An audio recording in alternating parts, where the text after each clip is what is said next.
Hoy visitamos el espacio de memoria y derechos humanos ex-ESMA. Voy a visitar los dos principales pabellones, lo que era el pabellón principal de la Escuela de la Armada Argentina, y el segundo espacio es el Museo Sitio de Memoria, que es el ex casino de oficiales. Pueden venir, visitar y recorrer este lugar en forma gratuita, no se cobra ningún tipo de entrada. Me dieron este mapita que ahora se las voy a mostrar más en detalle y les muestra todos los edificios y las funciones actuales que cumplen en el predio.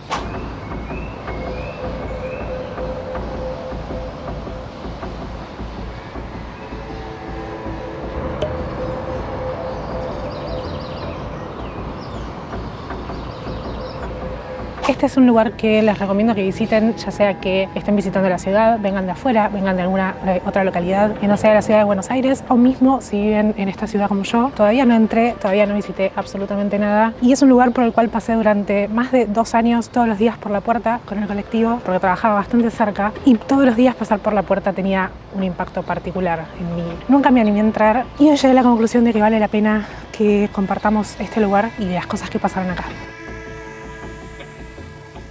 Para darles un poco de contexto, en Argentina entre el 24 de marzo de 1976 y el 10 de diciembre de 1983 hubo una dictadura militar, un gobierno de facto. Durante esos años desde el Estado se implementó un sistema de secuestro, de desaparición forzada de personas, de detenidos, que hoy llamamos desaparecidos porque la mayoría de ellos nunca fueron encontrados.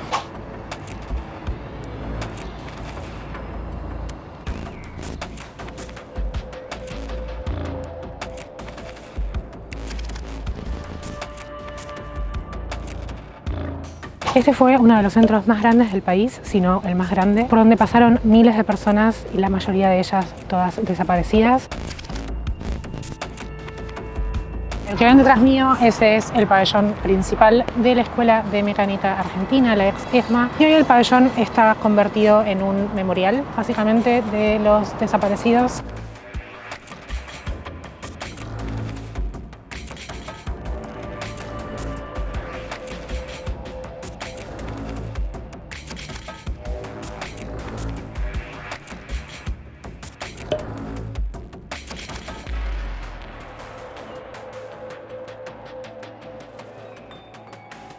Tengo intención de visitar primero el museo, que es la parte más impactante, si se quiere, de este lugar, pero después voy a debatir conmigo misma un rato sobre el tema de los 30.000, las cosas que se dicen hoy y las cosas que la justicia ha comprobado a lo largo de los años que realmente sucedieron, tanto en este lugar como en muchos otros del resto del país.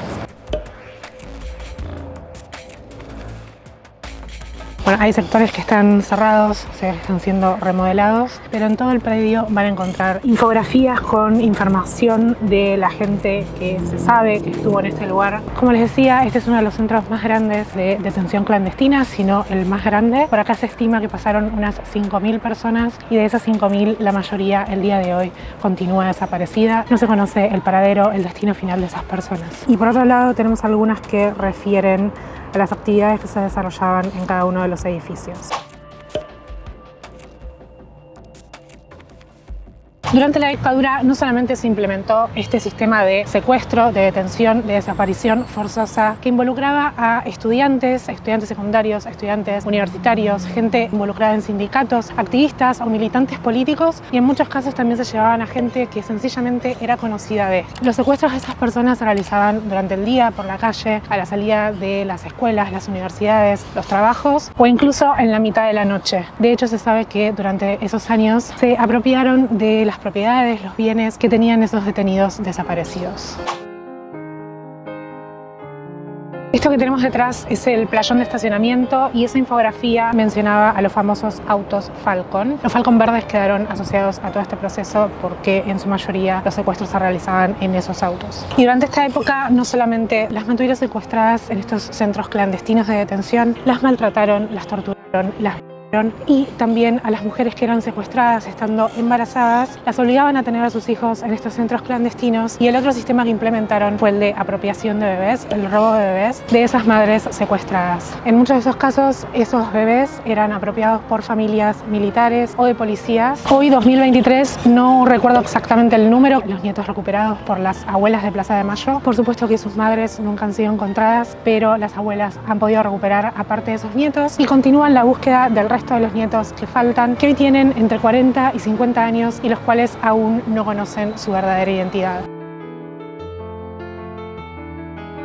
Y acá en estos paneles de vidrio está representado un fragmento de la carta del escritor Rodolfo Walsh a la Junta Militar. Algo que no mencioné es que durante la dictadura militar hubo también un montón de gente exiliada, gente que hubiese sido secuestrada muy probablemente, que tuvo que exiliarse en otros países de Latinoamérica y del resto del mundo, básicamente para evitar sufrir el mismo destino de la gente que pasó por este lugar. Y ahora vamos a entrar a este edificio que tengo acá, que probablemente sea el lugar más fuerte que hay dentro de todo el predio. Es el ex casino de oficiales, donde hoy hay un museo sitio de memoria y te muestran cómo la gente secuestrada era mantenida en este lugar.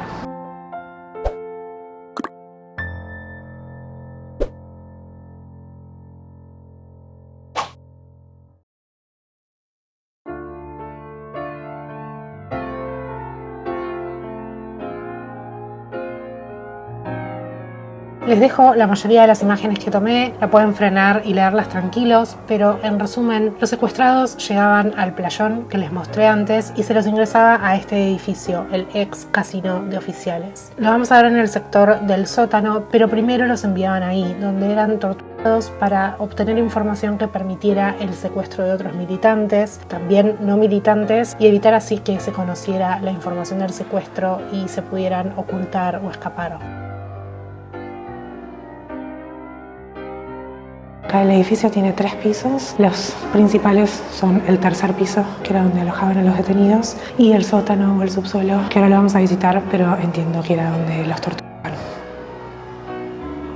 Y las infografías del piso principal de la planta baja lo que contaban es que había un ascensor por donde trasladaban a los detenidos y también esta escalera, y que durante distintas inspecciones de organismos internacionales de derechos humanos que se involucraron durante la dictadura en Argentina, lo que hicieron fue taparlos u ocultarlos de alguna forma para desacreditar a la gente que había pasado por la ESMA y que había tenido la suerte de sobrevivir y denunciarlos. Luego rodaban al mediodía un trozo de sándwich de carne y otro al anochecer para las necesidades fisiológicas. O sea, teníamos que pedirle al guardia un balde. Teníamos que comer por debajo de la capucha, en ningún momento podíamos levantarnos la capucha, había que comer por debajo de la capucha y después teníamos que estar todo el día acostados. No podíamos hablar con nadie, no nos podíamos sentar ni siquiera, sentarnos, teníamos que pedirle permiso al guardia que estaba en su lugar.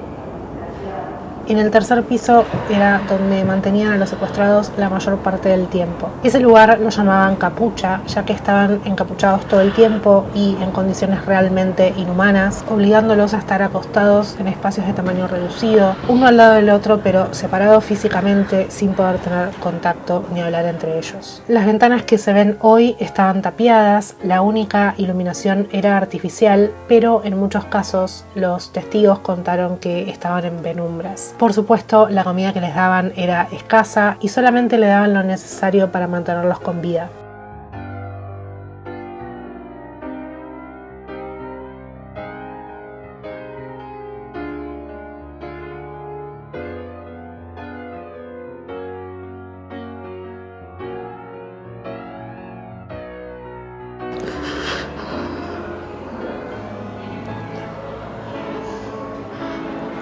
Esta era la habitación donde mantenían a las mujeres embarazadas hasta el parto y también donde nacían los bebés. La sensación que tuve al entrar acá, viendo las dimensiones de las dos habitaciones, es realmente terrible. En esta gráfica cuentan que a veces los dejaban ir a los baños y que en ese momento se solían cruzar con otros detenidos y eso permitía que los sobrevivientes pudieran conocer información de otros detenidos sobre los cuales no se tenía ningún tipo de registro. Que tenía un año y fue hecha a la gallega, la hemos conservado hasta ahora.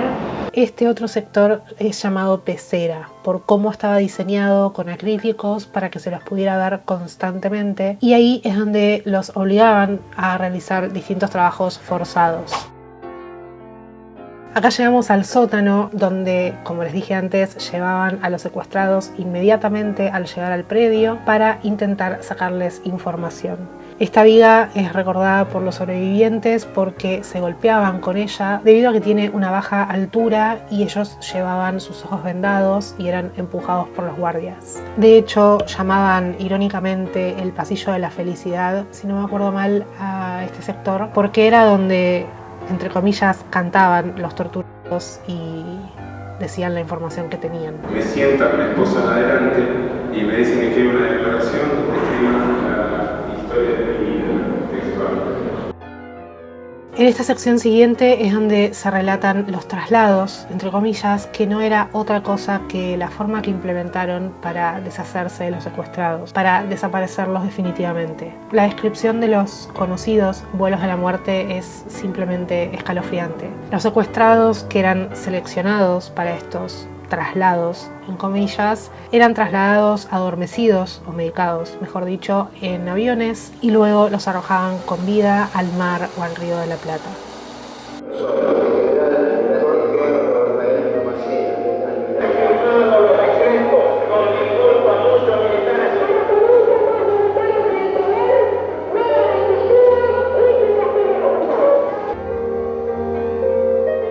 El recorrido por el museo cierra en el Salón El Dorado, donde en tiempos de la dictadura hacían tareas de inteligencia y hoy nos muestran la información de los juicios llevados a cabo.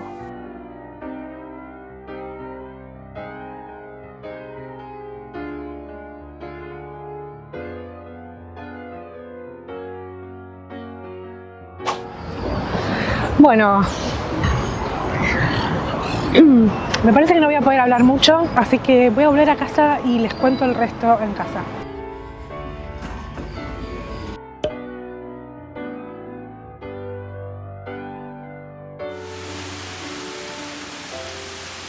Pasaron unas cuantas horas, llegué bastante drenada de energía. Es una visita que les recomiendo muchísimo que hagan, la verdad, sinceramente. Que conozcan esta parte tan terrible de la historia de nuestro país, pero al menos para mí fue muy movilizante. La verdad es que lloré un montón recorriendo las instalaciones del museo. Por ahí les grabé, les hablé un poco encima, porque la verdad que ese clip, todo ese recorrido lo filmé llorando a mares. No recuerdo exactamente el año, pero debe haber sido 2004, 2005, que en la televisión pública hubo unos documentales específicos hablando de este tema. Voy a ver si los puedo encontrar, si es que están en YouTube o si puedo encontrar algún lugar para que los miren, porque vale muchísimo la pena. Obviamente es ficción, pero recuerdo que me afectaron un montón.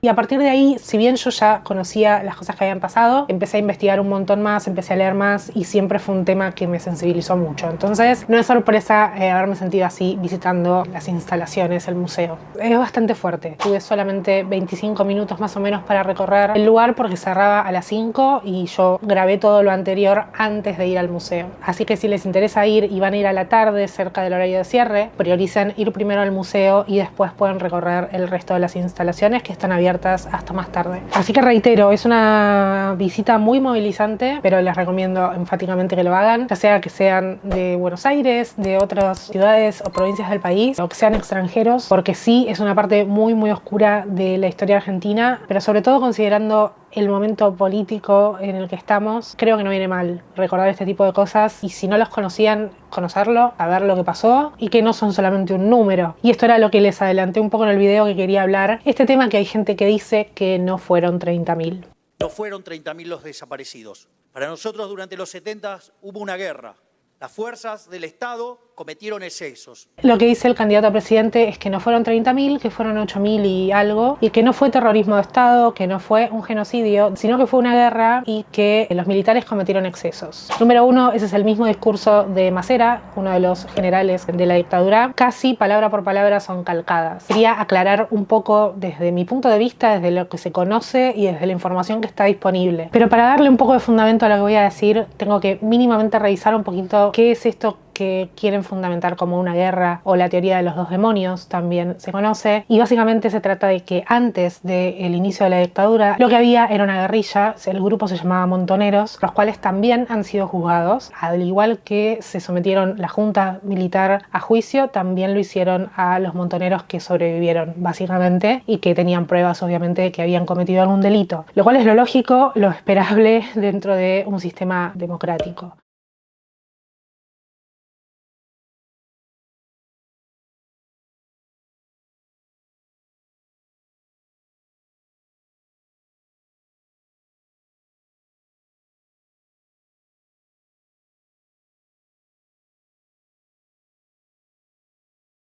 ¿Por qué para mí esta cosa de que fue una guerra no tiene ningún tipo de fundamento? Primero y principal porque incluso si lo que estaban haciendo era combatir a estos grupos, lo que tenían que hacer era detenerlos, enjuiciarlos y condenarlos si había pruebas. Pero no hicieron eso. Lo que eligieron hacer fue secuestrar gente, desaparecerla, porque no era gente detenida, y ahí vamos a linkearlo con el tema del número. No existen registros. Entonces, el número 30.000 sí es un número semi-ficticio, semi por el hecho de que no existen documentos, no existen registros de la gente a la cual secuestraron y desaparecieron, sino que es un número que se calcula, que se estima, y también que lo que busca es hacer énfasis en que no se sabe a cuánta gente se llevaron. Por otro lado, lo que hay es documentación, por ejemplo, que liberó Estados Unidos, no recuerdo en qué año, se los voy a dejar en pantalla, de un informe que contaban que hasta el año 1978, es decir, durante solamente 2 años de dictadura, habían secuestrado a 22.000 personas. El número 30.000 no hay cómo contrastar ese número con la realidad, es un número estimado, porque la causa está abierta y el reclamo sigue abierto. Incluso si queremos aceptar la teoría esta de una guerra, que no lo fue, pero incluso si lo fuera, también las acciones que tomaron son aberrantes. Y esto es específicamente importante porque lo que está comprobado a través de todos los juicios, comprobado por la justicia, no por un partido político, es que lo que hicieron durante la dictadura a nivel estatal, que se implementó un plan de desaparición forzada de personas sumado a un plan de robo de bebés, de apropiación de los hijos de las mujeres secuestradas. Ya estoy editando el video y me di cuenta de que me olvidé de decirles algo. Hay algo más que también se dijo durante estas últimas semanas, y es que el espacio Memoria, el ex ESMA, debería ser abierto a los argentinos, que deberíamos poder disfrutarlo y usarlo.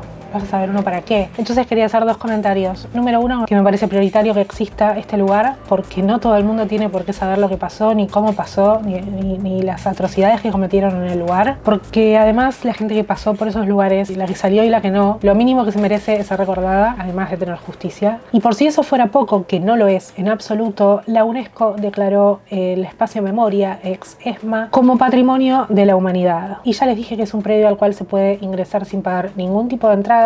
Hay 2 centros culturales que realizan actividades un montón todas las semanas, sin ningún tipo de costo, recitales, espectáculos, bueno, hay un montón. No sé si va a llegarse a ver ahí, pero ahí tienen las redes sociales, el sitio de Memoria ESMA, donde pueden averiguar todas estas cosas, ver la agenda de cada semana, los eventos que se van a realizar, porque ya es un espacio que todos los argentinos podemos, no sé si la palabra correcta es disfrutar, pero es un espacio para todos. Así que, nada, quería aclarar eso.